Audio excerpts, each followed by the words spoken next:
The watch in this case is making me rethink everything I think about Longines and what I want from the brand.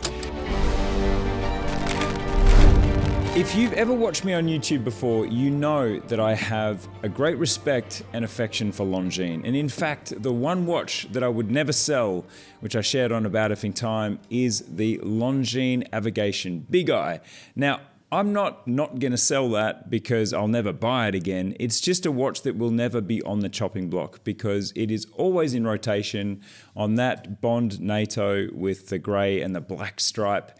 It just lives in my collection in permanent rotation, never to be rotated out. As a chronograph, it is the perfect wear. It is big, it is large, it is in charge. So knowing this, when I visited the Longines manufacturer a few weeks ago, the team at Longines said, Andrew, we have something for you. And it's an unusual thing that we're going to do now.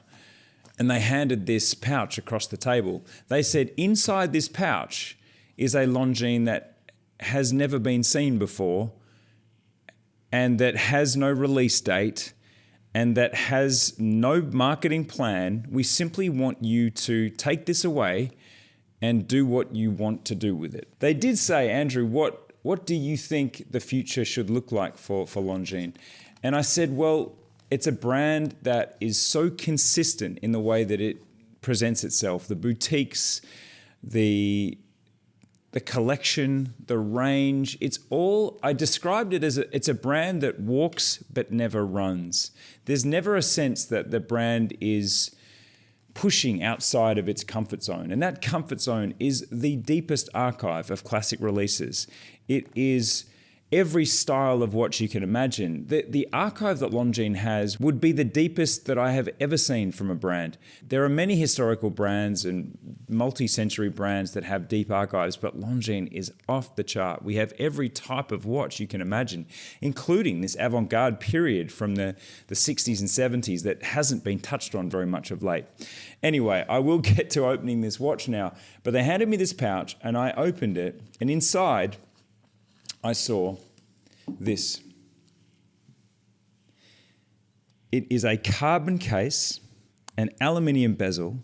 I really found myself quite shocked by this watch because after telling Longines that I think it's a brand that walks and never runs, this is a 43mm Ultra-Chron model in carbon with a fixed aluminium bezel, perfectly executed numerals, and this is Longines running. This is what I want more of from Longines. I want the brand to use its heritage base, but start to layer in exciting new elements that speak to a more contemporary style of watchmaking.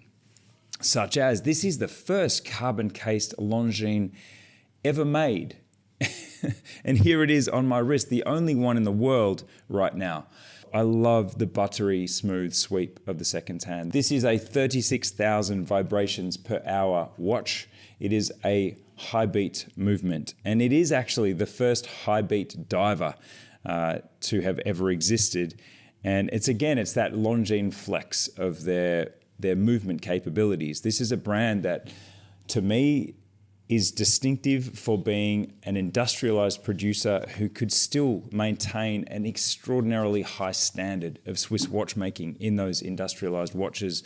This watch was first released in 1968, but reappeared in 2022, and it had a lot of kitsch touches. Again, I think in an About Effing Time episode, I chose this as a potential watch on the Bond Street Challenge. There was a red and black version, very racy, but this really takes things to a different level, and I am feeling it. I'm vibing with it. Do you think this is the direction that Longines should go in? I can see a pattern here. I think the brand is starting to flex a little bit off this more traditional base.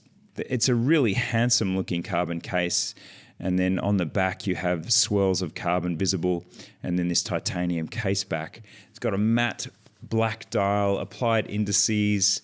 There's an applied UltraChron logo. It has a quite blocky, brutalist handset with lume in the outward tips. The minute hand has an arrowhead. The hour hand is just squared off. And this is a faceted set of hands. And then there's a titanium crown And again, this aluminium, this nice matte aluminium bezel. So the watch has so much promise. And when the brand themselves ask what would I like to see from Longines, this is 100% the direction. I will look forward to your comments on this. The UltraChron in carbon is available only at Longines boutiques and only if you ask. It's such an interesting and quirky proposition, but I find that it's proof that the brand know that there's a certain customer that's going to want more from them and that's going to want something special, and this is that watch. In terms of price, this is 4,600 Swiss francs, 5,350 euro, 4,500 pounds, 4,900 US dollars. It is at the higher end of the price scale for a Longines, but again, you're getting in this package a high beat movement, a titanium element in the case back and the crown, and a carbon fiber case that is the first in Longines catalog. Keen to hear what you would like to see Longines do next. Frankly, I think this is exactly what I'd like to see them do more of, and it's back to you, Longines. What else are you gonna do? Subscribe to Time+Tide, and I'll see you on the next video.